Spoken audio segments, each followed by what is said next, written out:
Hi everyone, thanks for joining me. I'm Mindy Mandell and this is week 3 of a read-along with Plato's Statesman.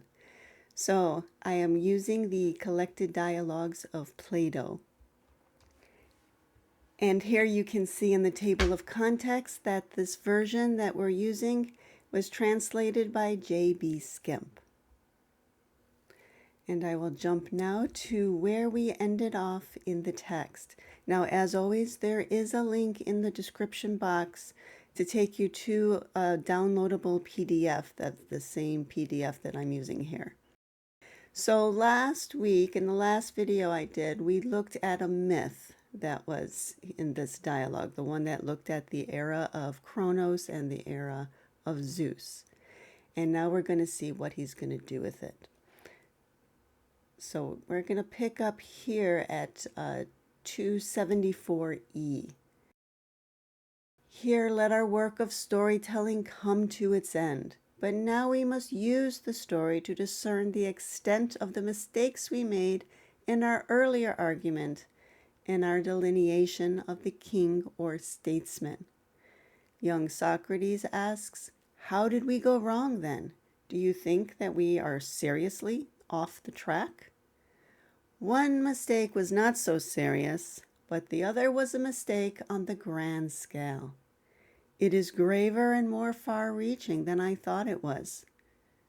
In what way? We were asked to define the king and statesman of this present era and of humanity as we know it. But in fact, we took from the contrary cosmic era the shepherd of the human flock as it then was, and described him as the statesman. But he is a god, not a mortal. We went as far astray as that. Furthermore, we showed him as ruler of all the life of the state, but did not specify the manner of his rule. So that's where we went wrong. We did not specify the manner of his rule. Here too, what was said was true, but it cannot be regarded as the whole truth or as a clear and sufficient description. We have gone wrong in this also, though not as badly wrong as on the other issue. True. Obvious, then, we must try to define the way in which the statesman controls the state. We can be reasonably confident that in doing this, we shall achieve the complete definition of the statesman. So if you don't look at how the person functions, you don't have the complete definition. And all of this we want to look at as an example that we can apply to doing dialectic. In dialectic, we're looking at the nature of what a thing is and also how it functions. And if you don't look at those two things, then you don't have a proper definition. But our aim when we actually introduced the story was to show two things at once concerning the nurture of the herd. We were anxious to show the host of rivals with whose claims to be nurturers of the herd the statesman whom we now seek has to compete. But we were still more anxious to follow out our analogy and to see the statesman himself in a clearer light as being alone entitled to be called the shepherd of the people, feeding humankind in the way shepherds feed their sheep and the cowherds their cattle. True, that analogy was set up in the first video. It appears to me now, Socrates, that the divine shepherd is so exalted a figure that no king can be said to attain to his eminence. Those who rule these states of ours in this present era are like their subjects, far closer to them in training and in nurture than ever shepherd could be to flock. Yes, that is certainly so. So humans are more like the flock than like the gods. But whether they are human or superhuman creatures, we are still as committed as we were, neither more nor less. Neither more so nor less. to the task of seeking to reveal their true nature. Of course, we must go back again for reconsideration of one of our divisions. We said there is a pre-directive art concerned with living creatures, and with these in herds rather than as individuals. Without further division, we describe this as the science of the rearing of herds. You recall this, do you not? Yes, I do. Okay, this pre-directive art, that goes back to 260E. I'm going to just quickly jump to that. Okay, so this is 260E, and you can see it's page 1024 in this text. And here we see where he's saying that there is no normal description of the general class of givers of first-hand orders. So he was comparing them to people like the prophet or the interpreter who give second-hand orders, who are given orders and then they relay it to others. But we want givers of first-hand orders. And we will make the cleavage at this point and name a pre-directive class into which we will put the race of kings. And so when we come back to 275D, we see here this mention of the pre-directive art. It doesn't highlight correctly, but there it is. Okay, so that's what he's talking about there. That was the reference there. And there we're looking at herds rather than as individuals. Without further division, we describe this as the science of the rearing of herds. You recall this, do you not? Yes, I do. It was at a point in our tracking down of this art that we began to lose the scent. We did not catch the statesman at all in this definition or name him properly. He eluded us without our knowing it, while we were intent on the process of naming. And this is significant, that you don't want to get so caught up in the process that you're not using your judgment. How did he do it? There is no other herdsman who is not charged with the bodily nurture of his herd. This characteristic is absent in the statesman, and yet we call him a herdsman. We should have used a wider name, covering all guardians, whether nurturers or not. You are right if there is in fact such a name. Surely concern is available as such a class name. It implies no specific limitation to bodily nurture or to any other specific activity. If we had named the art concern for herds, attention to herds, or charge of herds, all of them terms which cover all species, we could have included the statesman with the rest, for the run of the argument was indicating to us that we ought to do this. True, but how would the subsequent division have proceeded? On the same lines as before.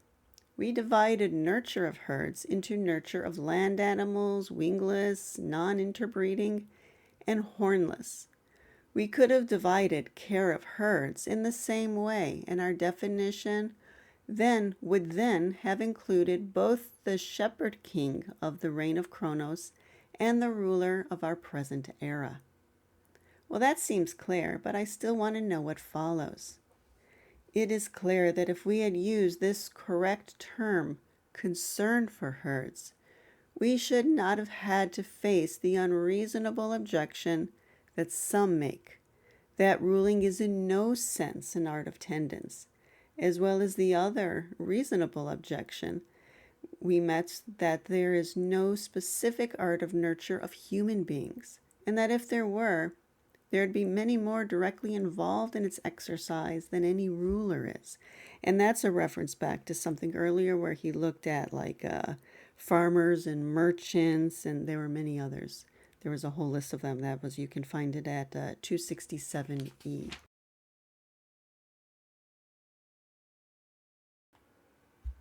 Oh, and young Socrates says that's true.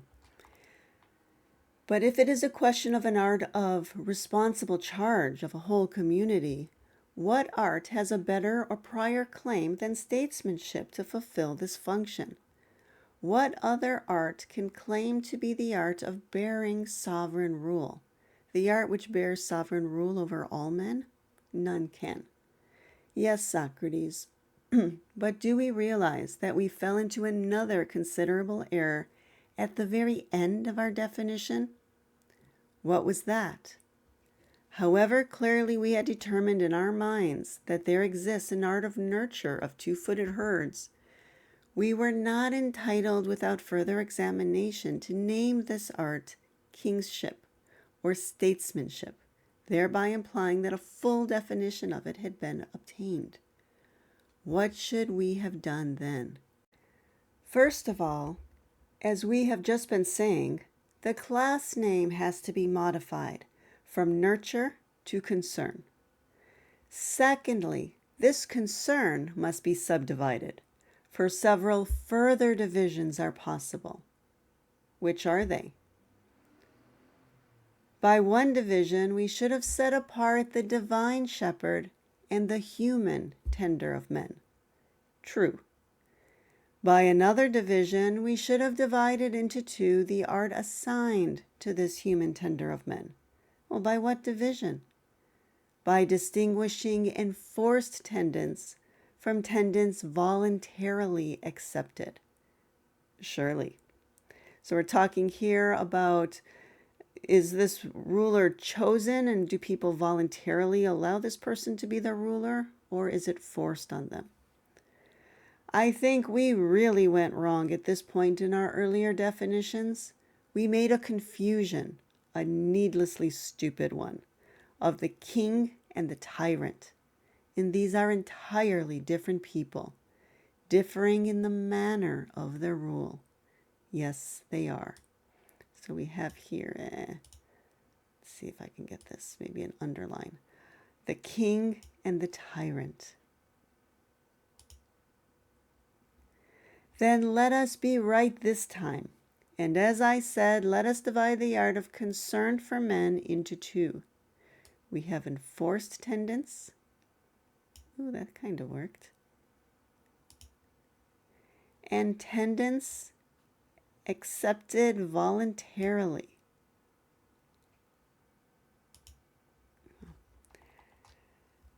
Certainly. Now, tendons of human herds by violent control is the tyrant's art, but tendons freely accepted by herds of free bipeds we call statesmanship. Shall we now declare that he who possesses this latter art and practices this tendance is the true king and the true statesman? Yes, and I should think, sir, that at this point we have really completed our definition of the statesman. Now, obviously, the stranger doesn't agree because the dialogue's not over yet. But before we go on, I do want to say a few words about this. I think it's worth pointing out here what's going on. Because, on the surface level, it's easy to get caught in the surface story, and we're looking at like bipeds that don't fly. And what does that have to do with anything? But we want to take this analogy and in the back of our minds hold on to its counterpoint, which is, or its analog, let's say, which is the philosophical statesman, if you will, the philosopher king. And when we look within ourselves, what we can find is that there is that wisdom within us that is the true statesman that guides us wisely. But then we also have these voices of conditioning, for example, that tell us that we're no good and we should hold back and no, don't say anything, don't stir the pot, don't make people angry, or tell us that various ways they hold us back or tell us that we should want things that maybe aren't necessarily going to make us happy, like social measures of success. Okay, so there are various ways in which we all have that inner voice that on one level we know it's coming from a place of ignorance, from a place of conditioning, but yet it still has a certain power over us. It has a kind of involuntary rule over us. It's enforced in a way that you might, to put it in this language here, an enforced tendance over us. It has a power over us, even though we don't want to give it that power. And many of us, we find the stage in our practice where we've become aware of this voice, but we haven't yet gotten rid of it. And at this stage in our practice, we can really feel that it is a kind of tyrant that rules over us that we don't want to have ruling over us. And yet we don't know how to get rid of it. And so we can see ways to take what is here and apply it in a more meaningful way to ourselves and to the condition of our own soul. And so we always want to keep that in the back of our mind, that that's really where this goes, that we're looking for. The Republic gave us the philosopher king, but what Plato is giving us here in the Statesman is, what would it look like if a person brought their soul into order such that they truly were guided by that wiser part and they were living in a way that is virtuous? How would that person conduct themselves? How would that wisdom then rule their lives and also rule the way that they present themselves in the world? And so we're looking here at the philosopher king in action. That's what's going on in this dialogue. I want to point that out because on the surface, it seems like kind of a silly dialogue and it's hard to figure out what's going on here. But we want to look for these things that point to something more meaningful. Okay, going on. The stranger says that it would be excellent, Socrates, if our definition were complete. But it is not enough for you to think so. I must think so too. Now, as a matter of fact, I think that the likeness of the statesman has not been perfectly drawn yet. Sculptors sometimes rush at their work in ill-timed enthusiasm, and then elaborate the details of the work to such an extent that they have to bring in extra material to complete it, and this in the end slows down their progress. Something like this happened earlier in our discussion when we wanted to make it immediately clear where we were mistaken and to give a really impressive demonstration of the point. Supposing that where a king was concerned, only large-scale illustrations could be suitable. We reared our massive myth and then had to use more myth material than the occasion warranted. Thus our demonstration became too long, and we did not give the myth a complete form after all. Our definition, too, seems to me like a portrait, which is as yet an outline sketch and does not represent the original clearly, because it has still to be painted in colors properly balanced with one another. And again, by the way, that idea of balance, and remember before we were talking about measurement as a key idea. We're going to see that again by the end of this video. So this idea runs throughout. Remember, however, that a definition couched in words is a better description of a living creature than a drawing or any model of it can be. A better description, I mean, for those capable of following such a definition. For those who cannot do so, the model or visible illustration is appropriate enough. Now, unfortunately, young Socrates did not say, I'm sorry, I don't understand why you're saying that the description, the definition in words, is better than a model. Unfortunately, he didn't say that, and so we're left to figure it out for ourselves. And so if you have any ideas, I'd like you to put that in the comment section below. Yes, that is true, but pray make clear where you still find our description of the statesman inadequate.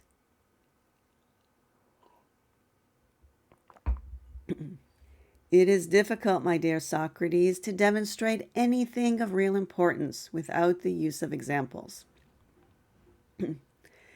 Every one of us is like a man who sees things in a dream and thinks that he knows them perfectly, and then wakes up, as it were, to find that he knows nothing. That might be one of my favorite lines in all of Plato's dialogues. Well, what do you mean by this? Young Socrates asks. I've made a real fool of myself by choosing this moment to discuss our strange human plight, where the winning of knowledge is concerned. Well, what do you mean? Example, my good friend, has been found to require an example. What is this? Say on, and do not hesitate for my sake. I will. In fact, I must, since you are so ready to follow. When young children have only just learned their letters, what is this? We know that they distinguish particular letters only in the shortest and simplest syllables. In these, however, they do distinguish them and can tell you correctly what each of them is. Yes.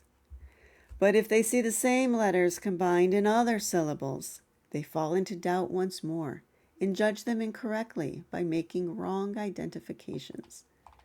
True. What then is the easiest and best model of leading them to the knowledge they've not yet reached? I think I know it. What is it? Take them to the syllables in which they have identified the letters correctly. Then set them in front of the syllables they cannot decipher. Then place known syllables and unknown syllables side by side and point out to them the similar nature of the letters occurring in both. Now, in the end, by this method, when the rightly identified letters have been shown to them and set alongside all the unknown letters, and by being shown thus, the known letters have been used as examples, well, then the teacher will achieve his aim, which is to have each letter rightly recognized and named in each syllable. For then the pupil will have identified each letter with itself and distinguished it from all the others. And he says, certainly. Now, to me, it's about as clear as mud. I don't know what is certain about it, but the next paragraph clears things up. Have we not gathered enough information now to show how the method of examples proceeds? It operates, does it not, when a factor identical with a factor in a less known object is rightly believed to exist in some other better known object in quite another sphere of life? This common factor in each object, when it has been made the basis of a parallel examination of them both, makes it possible for us to achieve a single true judgment about each of them as forming one of a pair. And so what we're looking at here is a factor in a less known object is rightly believed to exist in some other better known object in quite another sphere of life. What he's talking about there is analogy. You have two sides of the analogy. One is something you're quite familiar with, one is something that you're not familiar with. And you use what you do understand to help explain what you don't understand. So we can use analogy to explain to someone else something that they don't understand if there's something we want to show about it. Or we can also use analogy to help ourselves understand something that we're struggling with. And so you see that throughout this dialogue, the idea of the statesman as the politician versus the philosopher-king statesman.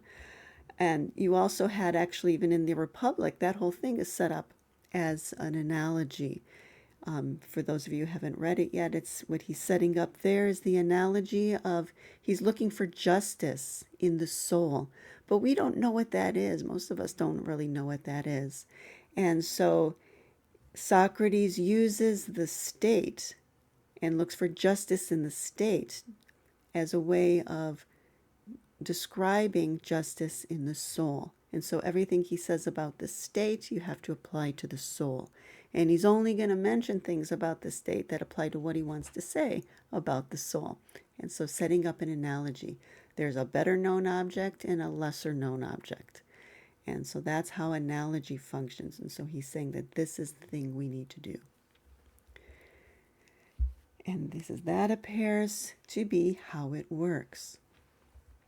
Would we be surprised then to find our own mind reacting in the same way to the letters with which the universe is spelled out? Truth sometimes guides the mind to a comprehension of every member of some group of things, and yet the same mind a moment later is hopelessly adrift in its attempt to cope with the members that make up another group. Somehow or other it makes a right judgment of a particular combination of elements, but when it sees the same elements transferred to the long and very difficult syllables of everyday existence, it fails to recognize again the very elements it discerned a moment before. Very nice imagery, I think. Well, one cannot wonder at it.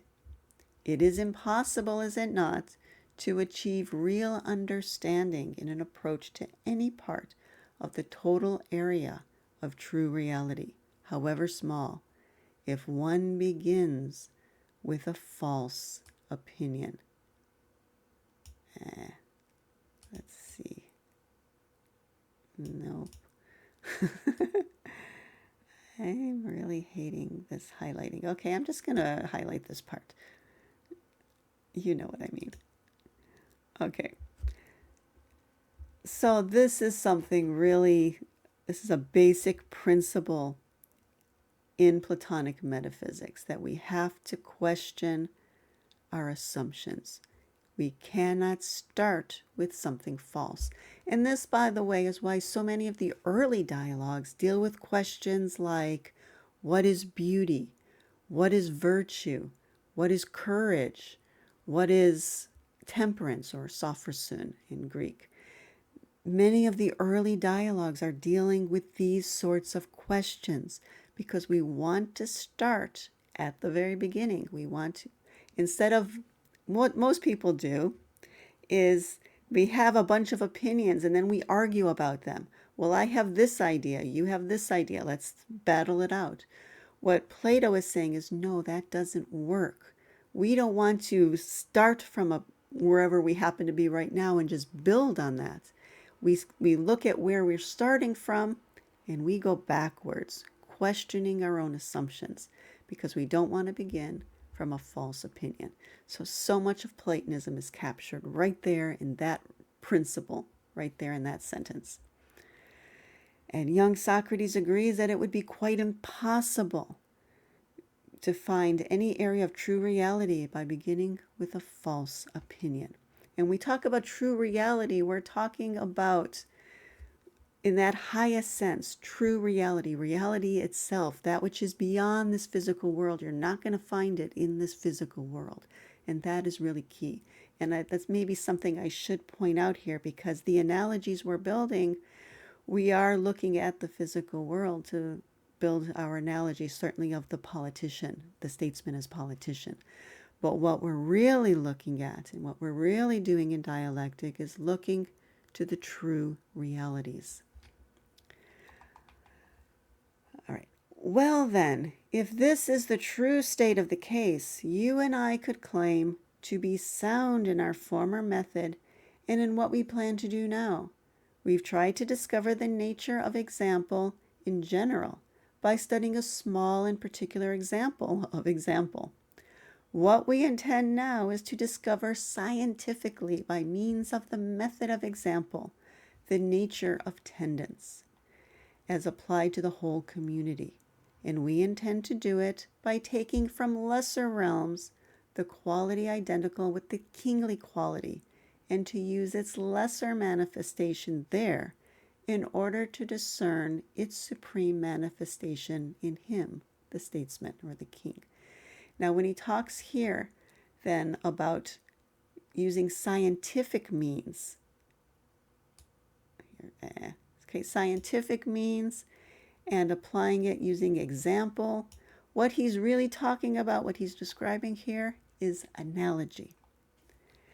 Okay, we will hope so. That's what we're doing.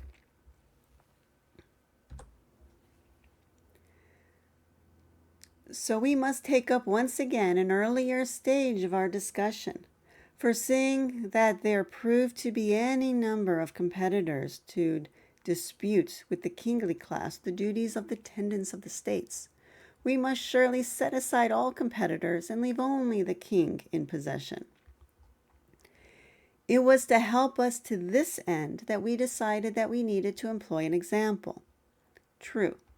Well then, what example is there on a really small scale which we can take and set beside kingship, in which, because it comprises an activity common to it and to kingship, can be of real help to us in finding what we are looking for? By heaven, Socrates, I believe I know one. Do you agree that if there is no other example ready to hand, it would be quite in order for us to select the art of weaving for the purpose? So the art of weaving. And he's going to talk quite a bit about weaving, but it's going to make sense as we go on. Would you be prepared for us to choose out weaving if there is nothing else obviously suitable? Moreover, if you agree, we will not take the whole of weaving, for I think that a part of it, the art of weaving woolens, will prove adequate for us. I suspect that just this section of the weaver's art, if it were chosen as our example, would give the evidence we require concerning the statement. And young Socrates replies that it might well prove to be so. Well, no dallying then. Why should we not divide weaving now just as we divided the other classes of things, dividing it into its true parts? We must run through each stage as briefly and quickly as we can so as to come back to what is relevant to our present discussion, which is greatly appreciated. What do you mean? And he says, I can best explain by making the actual divisions for you. Oh, you're going to do the work for me. Excellent. Okay, we have a nice little summary here. And this would be if he were to go through that whole long discussion he did with the Statesman, do the same thing with weaving, this is what he would have come up with. All we make and all we get has one of two aims, the aim of doing something or the aim of preventing something being done. Preventives may be divided into charms, divine or human, against evils, and B, protections. Protections can be divided into A, warlike armaments or defense works, and B, other means of fending off, non-military means of fending off into A, screens, and B, protections from storms and heat. Protections from storms and heat can be divided into housing and shields for the person. Shields for the person is divided into blankets spread below and garments spread around. Garments that we put around us are of one piece or compounded of several. Those compounded of several are either stitched or combined by a method other than stitching.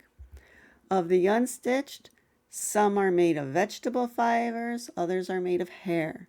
Of those made of hair, some are felted by water and earth, others combined by their inherent substance. To these manufactured means of warding off, which are coverings of the person and compacted in their own substance, we give the name clothes. The art specifically concerned with producing clothes, we will describe from the name of its product as the clothes working art, just as we call the art of controlling a state statesmanship.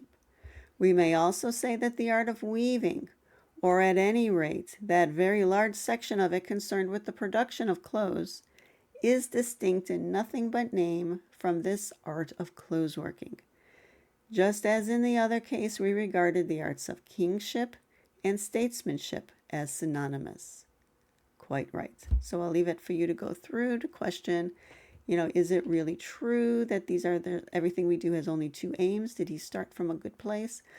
One difficulty I have with this is that there was an earlier place where he said you can't just divide things by saying this is what I want and so everything else is in another category. And he used the example of Greeks and barbarians. And the word barbarian just means anyone who's not Greek. And he said they don't necessarily have things in common. It's not necessarily a category in its own right. And he just seems to be doing the same thing here, though. One easy example here is where at the bottom of the page, those compounded of several are either stitched or combined by a method other than stitching. And so it's just putting everything other than stitching into one category, which seems to break his own rule. He did the same up above as well. Where was it? Other means, yeah. So here, protections is divided into warlike and then other means of fending things off. And so he did it at least twice. But you can look through that on your own and see what you think of it. Okay, let us observe now that it might be supposed at this point that the definition of the art of weaving clothes as drawn up in these terms, had been complete and sufficient. But if one supposed this, one would have failed to see that the art has not yet been distinguished from arts exercising a closely similar function to it, and that in spite of this, many other arts which are akin to it have been severed from it. What are these kindred arts of which you're thinking? Well, evidently you're not following what has been said. We must go back then and begin from the other end. For if you really can apprehend affinities between arts, you will find that some kindred arts are detached from weaving in our recent division. For instance, in the division of what is put under from what is put around, we divided off the art of blanket making from the art of clothes making. Yes, I see, though some people wrap themselves in their blanket. Furthermore, we disjoined from weaving all fabrication of flax, of Spanish broom, and of all the natural products we termed vegetable fibers. We also disjoined from it felting and the art of fashioning by piercing and sewing, the art of which the shoemaker is the chief practitioner. We did.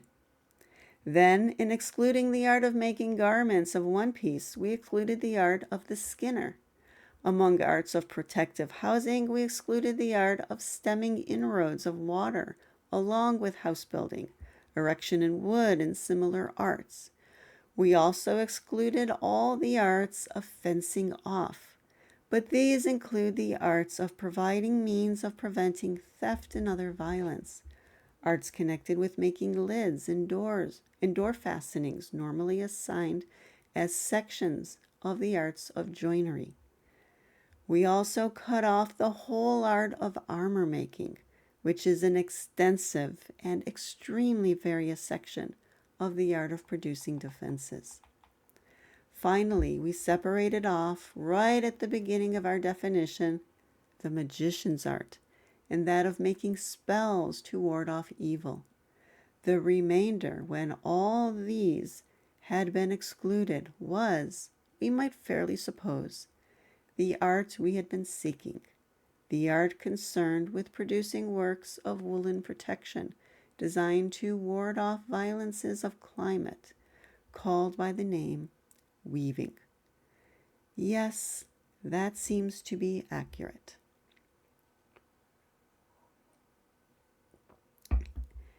Now, I will say before I go on that for the next few pages, he's going to be saying quite a bit about weaving, and you would be forgiven if you wondered, what does any of this have to do with the Statesman or with philosophy at all?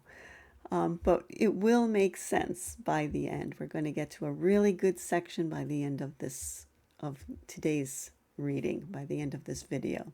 So please bear with it while we go through these certain points he wants to make about weaving. And they do tie in, so it's worth going through it. Okay. We have not yet achieved a complete description of the matter under discussion, for it is evident that the man responsible for the first stage in the production of clothes does just the opposite of weaving. Well, how do you mean? The process of weaving is, I take it, a form of plaiting together. Yes, but the art I spoke of is an art of dissociating strands from the mass of material in which they're found close and matted. What is that? The work done by the art of carding. Dare we call carding weaving, or speak of the carder as a weaver? Well, certainly not. Now consider the art which produces warp and woof. If one calls that art weaving, it sounds odd, but it is more than that. It is false, in fact. Of course. Furthermore, consider the art of the fuller in all its forms, in that of darning or repairing. Are we going to deny that these are, in a sense, arts of tendance or care of clothes?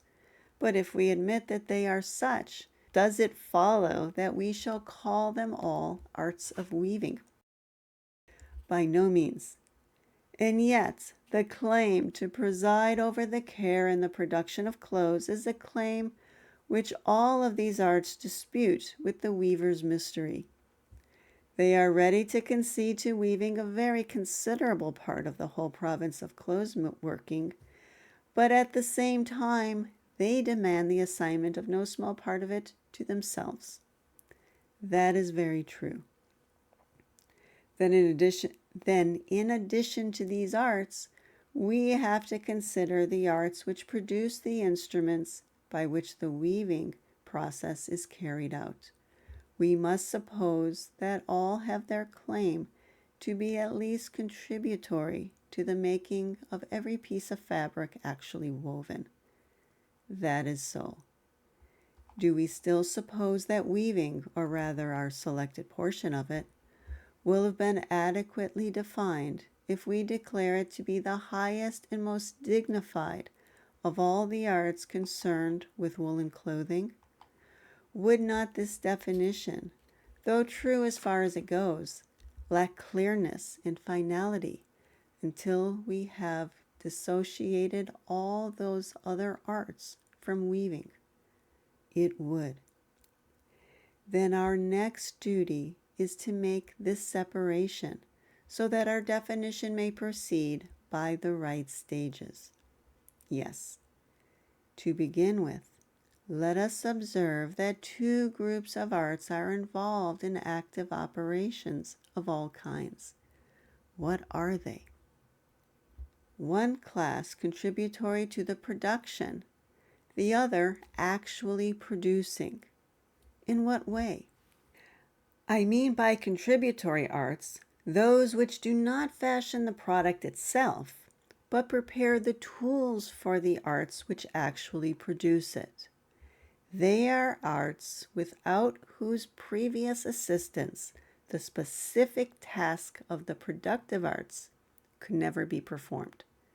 The arts which fashion the product itself are the productive arts, strictly speaking. That is at any rate a reasonable distinction.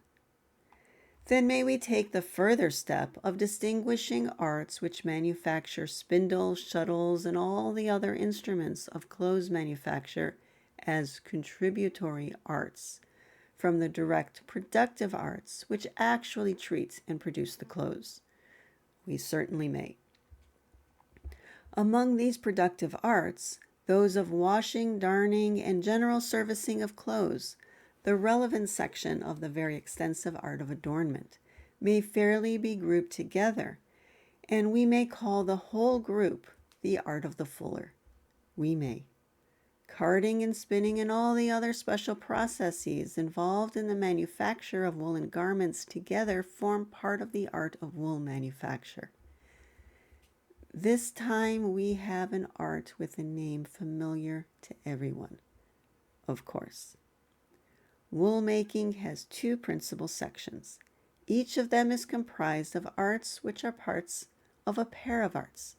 What do you mean? Carding, half the operation of the shuttle and all the processes which pull strands of close material apart. Let us class these together as one art, and this art is manifestly part of woolworking. But we must remember, too, the pair of arts we found to be of universal scope, the art of combining and that of separating. So here's one thing, and I just wanted to highlight the art of combining and separating. Let's see if I can do that.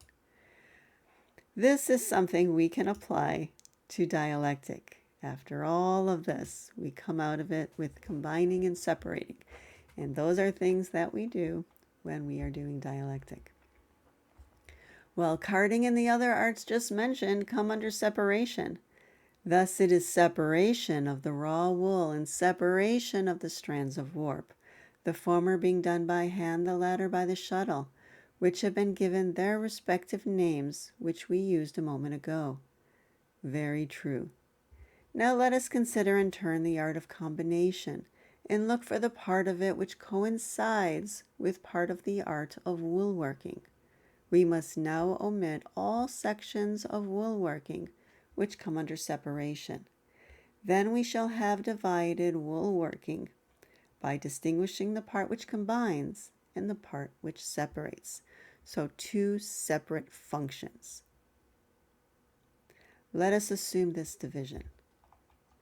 Then, Socrates, you will find that we have to subdivide the part of woolworking which combines, if we are to run our query to earth by finding the art of weaving which we made our objective. Then we must divide again. We must. To name the divisions, let us call one section of the art twisting and the other plaiting. Do I understand you? I take you to mean by twisting the art concerned with producing the threads of warp. Yes, but not the warp only, of the woof too. You surely do not imagine that we shall find it produced by some process other than twisting. No. Okay, now before I go on, I think that I should find a picture of the warp and woof so you have an idea of what he's talking about here. Okay, so here are some photos or some drawings taken from online here, where you see warp and woof is also sometimes known as the weft. So warp and weft is also common terms. And so you can see then that it's putting the wool together in a way that allows you to make the cloth. And now we can go on. Okay, we must divide each of these two arts, for you may well find this division significant. At what point must I divide? I will tell you. The finished product of the carding processes, when it has achieved certain recognized dimensions, we describe as a flock of wool. Yes, the thread twisted out of this by the spindle to form a firm yarn, you will no doubt describe as warp, and the art directing its production as warp spinning. Yes. But there are other threads from the flock which are only loosely twisted so as to be soft enough for intertwining with the warp, but strong enough to stand up to the dressing process after being intertwined with it. These threads we call woof. These threads we call the woof or the weft. And the art superintending their manufacture, woof spinning. Okay, now this one I'm going to highlight, but we're not really going to talk about it yet. I didn't mean the yes. But that does become significant later. So he's building this now. He's building this imagery now because he's going to assign things to this analogy. And these are all aspects of the analogy that we want to hold on to. Young Socrates says, quite so. Well then, the section of the art of weaving which we selected is now clearly defined for all to see. When the section of the art of combining, which is also a section of the art of woolworking, produces a fabric by the due intertwining of warp and woof, we call the finished fabric a woolen garment, and the art superintending its production, the art of weaving. So it's the art that is superintending its production. Ah, that actually worked. I'll put that in green. Okay, this idea of superintending is key. And this comes up, by the way, in other dialogues as well. You'll find it in the Republic. You'll also find it quite prominent in the Cratylus as well. So we're holding on to that idea of superintending. Okay, that is perfectly correct. Good. But why did we not distinguish weaving straight away as the art of intertwining warp and woof? Why did we set about it in this roundabout fashion, defining so pointlessly a host of arts we met on the way? Young Socrates says, oh no, sir. So far as I can see, there was nothing pointless in the whole course of our argument.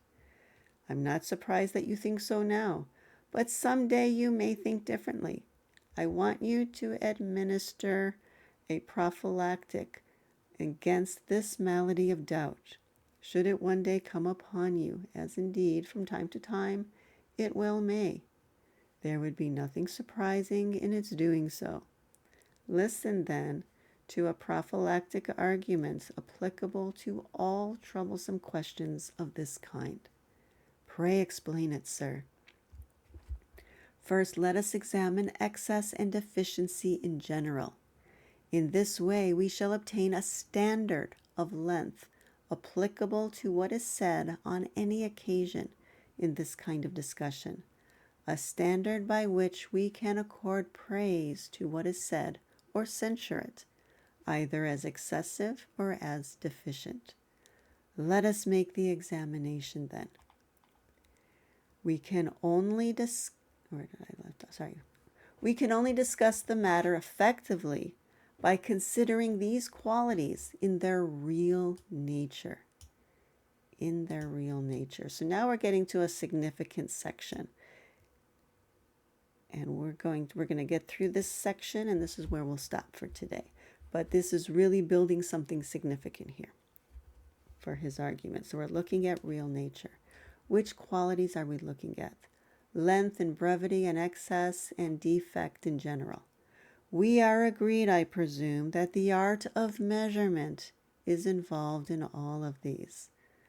There it is. Here's where he brings in the art of measurement. So he's been foreshadowing it for quite a while, and now he's finally getting to it. Let us divide it into two then. We must do so to get to the conclusion we're eager to reach. Please tell us where the division comes. I will. We divide the art of measurement into a section concerned with the relative greatness or smallness of objects, and another section concerned with the size in relation to the fixed norm to which they must approximate if they are to exist at all. So he's talking about first relative. Well, that wasn't too bad. And then he's talking about a fixed norm.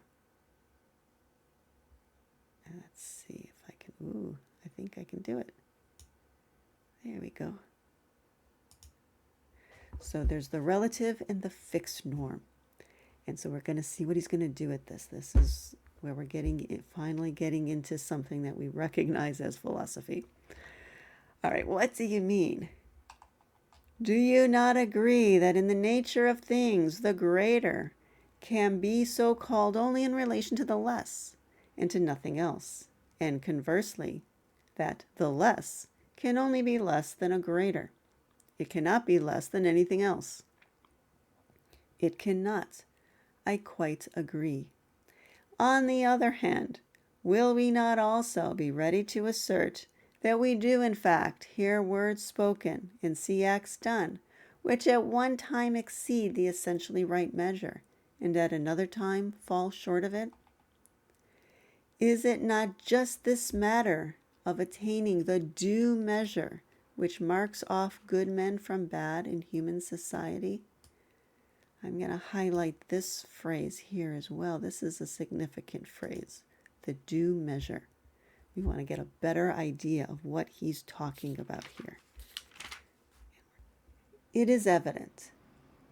Then we must posit two types and two standards of greatness and smallness. We must not assert, as we did just now, that the only standard possible is that of relative comparison. We have just seen how we must amend the statement. The standard of relative comparison will remain, but we must acknowledge a second standard, which is a standard of comparison with the due measure. There it is again. Do we want to know why this must be admitted? Why is this needed? If a man refuses to admit the possibility of a greater, except in relation to a lesser, he will rule out all possibility of relating it to a due measure. Will he not? He will. Are we really prepared for the consequences of this refusal? Are we going to abolish the arts and all their products? So getting rid of the due measure would abolish the arts and all their products? What's he talking about here? Okay, so we've got these questions here. In particular, shall we deprive statecraft, which we're trying to define, and weaving, which we've just defined, of their very existence? For it seems clear to me that all such arts guard against exceeding the due measure or falling short of it. Certainly, they do not treat such excess or defect as meaningless. On the contrary, they shun it as a very real peril. In fact, it is precisely by this effort they make to maintain the true measure that they achieve effectiveness and beauty in all they produce. And this is a key line right here. So I'm going to pause for a moment to talk about how this applies to our metaphysics. Because what he is talking about with this idea of due measure is he's talking about absolute realities. In our physical world, all is relative. Something can only be greater if something else is lesser. You can only be older in relation to someone who is younger or something that is younger. It could be yourself now versus yourself in the past, yourself in the future versus yourself now, whatever. But there has to be some comparison. But when we're looking to greatness itself, it's not great in relation to something lesser. It's simply great in itself. When we're looking to justice itself, it just simply is justice. It's not in relation to injustice. And so that is the true measure, the due measure that we are aiming for. And so this sentence here, it is the effort we make to maintain the due measure. We try to be as just as we can, as is humanly possible, to be as close to truth, to justice, to beauty, to reality as we can be. And it is through that process that we are able to achieve effectiveness and beauty in our lives and in all that we produce to the degree that we're able to. So that's what he's talking about here. When he's talking about these two types, two standards of greatness and smallness. Sorry, this is this is really not working. I'll just highlight two types. And I'll make it a different color, make it really stand out. We have these two types. We're talking about the relative and the true. Our analogy also, by the way, is functioning on these two levels, but we're always aiming for the true and the absolute reality. And young Socrates says that's very true.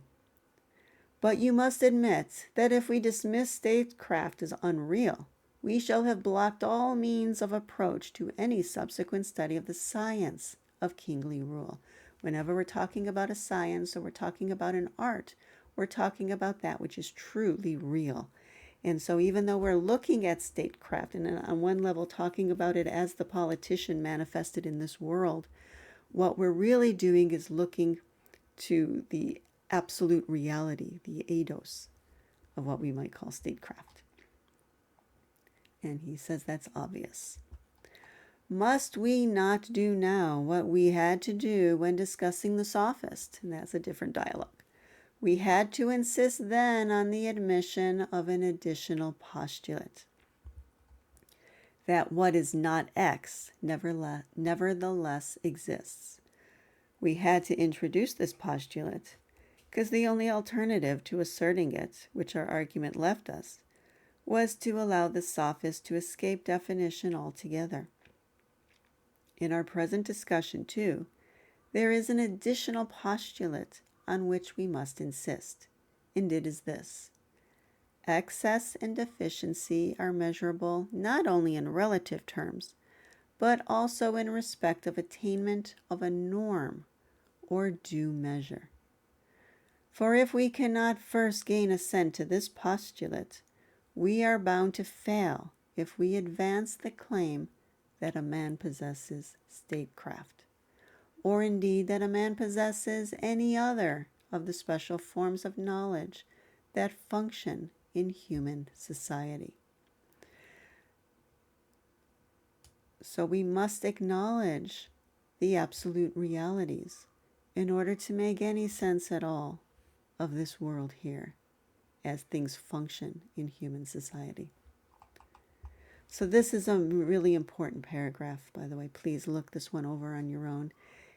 You can see here that he's really pointing to the need for the absolute realities in order to explain this world here.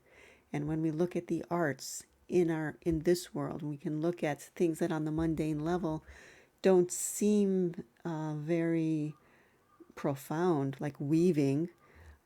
There are gods, by the way, that are always attached to these, and this is because all of these arts stem from something in the absolute realities. And so that's why there's a God who's assigned to, or who looks over, for example, the art of weaving. Everything we do in our life, there's some God that guides us in that activity. So everything in this world, in order to understand what's going on in this world, we must look to that world. Okay, and that's really where we as philosophers focus our attention. Young Socrates says, in that case, we must certainly follow the precedent and admit the additional postulate in our present discussion too. Well, our present task is greater than the previous one, Socrates, and we can hardly have forgotten what a great long time that first part took us. However, while discussing these problems, there is one thing to be said at the outset that it is perfectly right and proper to say here. What is this? That when one day we come to give a full exposition of true accuracy in dialectic method, we shall find the need of this postulate concerning the due measure which we have just enunciated. Right? We have to look to absolute realities when we're ready to do true dialectic. However, the statement in the form we have made it, and with the demonstration adequate for the present purposes, which we've given of it, is a very great help to us. Or so it seems to me. For it shows that two propositions stand or fall together. The first is that the arts exist. The second is that excess and deficiency are measurable, not only relatively, but in terms of the realization of a norm or due measure. Thus, if measure in the second sense, the due measure sense, exists, if due measure exists, then so do the arts. And conversely, if there are arts, then there is this second kind of measurement. To deny either is to deny both.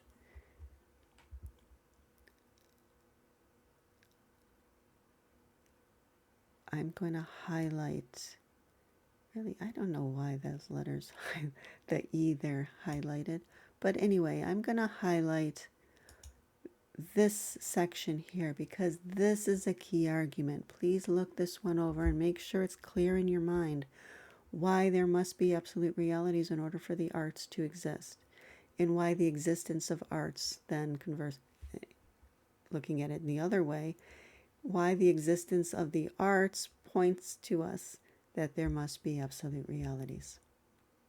Okay. Young Socrates says that so much is fully established. But what follows? Clearly, we should divide the art of measurement into two on the principle enunciated by dividing it at this point. One section will comprise all arts of measuring number, length, depth, breadth, or velocity of objects by relative standards. The other section comprises arts concerned with due occasion, due time, due performance, and all such standards as have removed their abode from the extremes and are now settled about the mean.